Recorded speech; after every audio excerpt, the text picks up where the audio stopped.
Hi guys, this is Mrs. Gray. I'm a third grade ELA teacher from Evergreen Avenue, and I wanted to share with you a book that I really love, and it's called The Day the Crayons Quit. So some of you might know this book, and if you don't, it's just a very silly book about the different colors, and it kind of gives them these just really unique personalities and just gives some human-like qualities, some personification, if you will, to some of these crayons. So I was just wondering if you would just take a minute and think about what your favorite color is.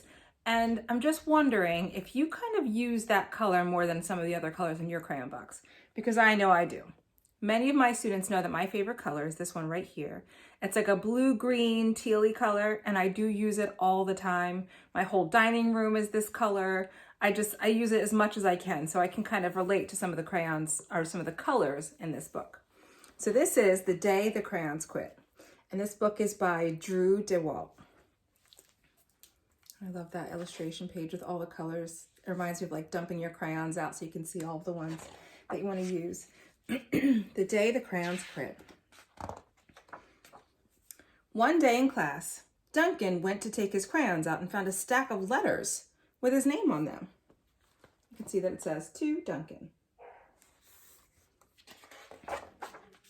"Hey Duncan, it's me, Red Crayon. We need to talk. You make me work harder than any of your other crayons.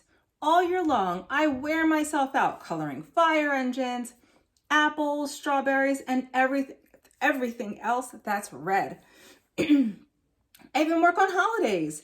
I have to color all the Santas at Christmas and all the hearts on Valentine's Day. I need a rest. Your overworked friend, Red Crayon."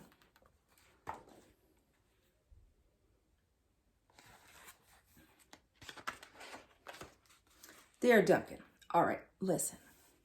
I love that I'm your favorite crayon for grapes, dragons, and wizards hats, but it makes me crazy that so much of my gorgeous color goes outside the lines. If you don't start coloring inside the lines soon, I'm gonna completely lose it. Your very neat friend, Purple Crayon."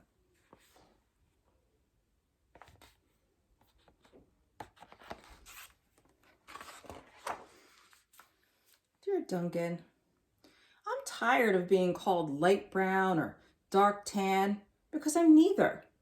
I'm beige and I'm proud. I'm also tired of being second place to Mr. Brown Crayon. It's not fair that Brown gets to color all the bears, ponies, and puppies, while the only things I get are turkey dinners, if I'm lucky, and wheat. And let's be honest, when was the last time you saw a kid excited about coloring wheat? Your beige friend, Beige Crayon. Poor Beige. He has the opposite problem of the red crayon, huh? He's underused. Duncan, Gray Crayon here. You're killing me. I know you love elephants, and I know that elephants are gray, but that's a lot of space to color in all by myself. And don't even get me started on your rhinos, hippos, and humpback whales. You know how tired I am after handling one of those big things?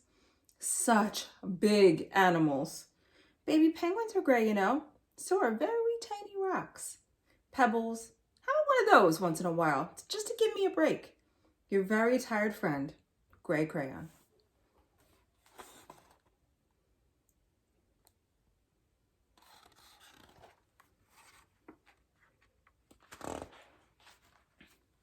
Dear Duncan, you color with me? But why? Most of the time, I'm the same color as the page you're using me on. White.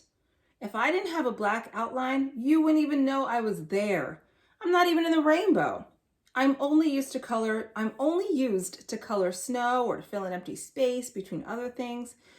And it leaves me feeling, well, empty. We need to talk. Your empty friend, White Crayon. And it says, "White cat in the snow, Duncan."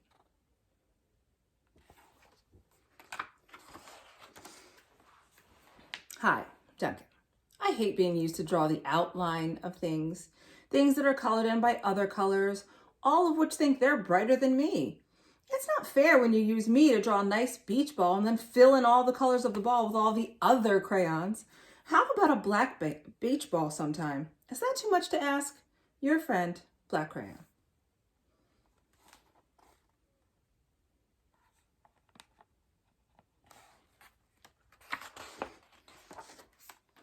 Dear Duncan, as Green Crayon, I am writing for 2 reasons.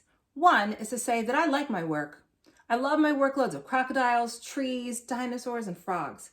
I have no problems and wish to congratulate you on a very successful coloring things green career so far. The second reason I write is for my friends, Yellow Crayon and Orange Crayon, who are no longer speaking to each other. Both crayons feel they should be the color of the sun. Please settle this soon because they're driving the rest of us crazy. Your happy friend, Green Crayon.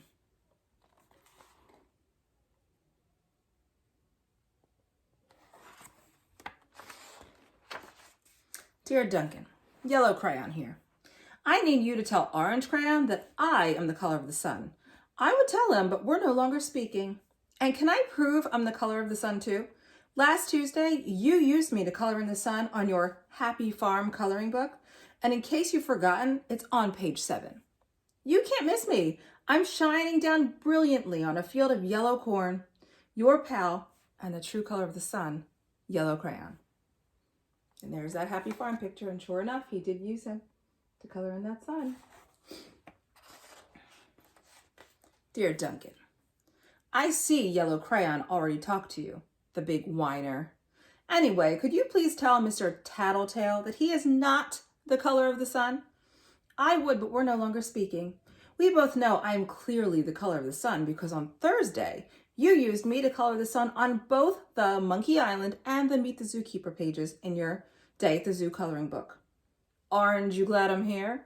Ha! Your pal and the real color of the sun, Orange Crayon.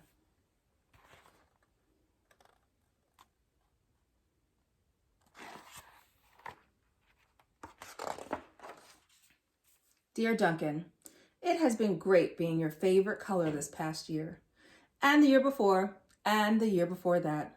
I have really enjoyed all those oceans, lakes, rivers, raindrops, rain clouds, and clear skies. But the bad news is that I'm so short and stubby I can't even see over the railing in the crayon box anymore. I need a break. Your very stubby friend, Blue Crayon. And you can see him all the way down there. See what happens because he's so loved? Now he's overused. Duncan, okay, listen. Here, kid. You have not used me once in the past year. It's because you think I'm a girl's color, isn't it? Speaking of which, please tell your little sister I said thank you for using me to color in her little princess coloring book. I think she did a fabulous job of staying inside the lines. Now, back to us. Could you please use me sometime to color the occasional pink dinosaur, or monster, or cowboy? Goodness knows they could use a splash of color. Your unused friend, Pink Crayon.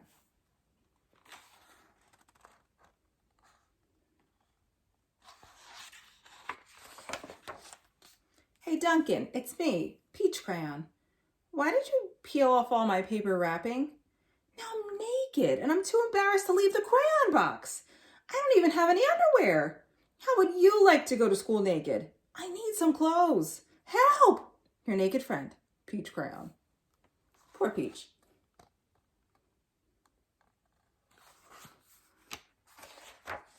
Well, poor Duncan just wanted to color, and of course he wanted his crayons to be happy.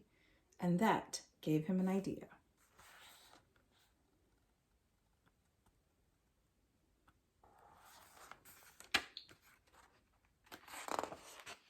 When Duncan showed his teacher his new picture, she gave him an A for coloring. Look at how he used all of those colors.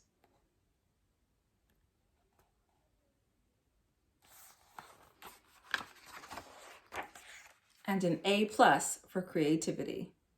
So that's the end of the book, and I love how the illustrator shows all of the colors kind of combining together. But I just wanted to double check. Remember that big argument that the yellow crayon and the orange crayon were having? So I love that they kind of squashed that by coloring the whole background, like the rays that the sun was putting off in yellow, and then the sun was orange. So they came to a compromise. So I know that we are not in school right now, but that doesn't mean that you can't use your crayons and your favorite colors. So keep making artwork. I've seen some sidewalk chalk outside as I'm driving, or you can color on paper at home, but keep things colorful. All right, bye guys, good night.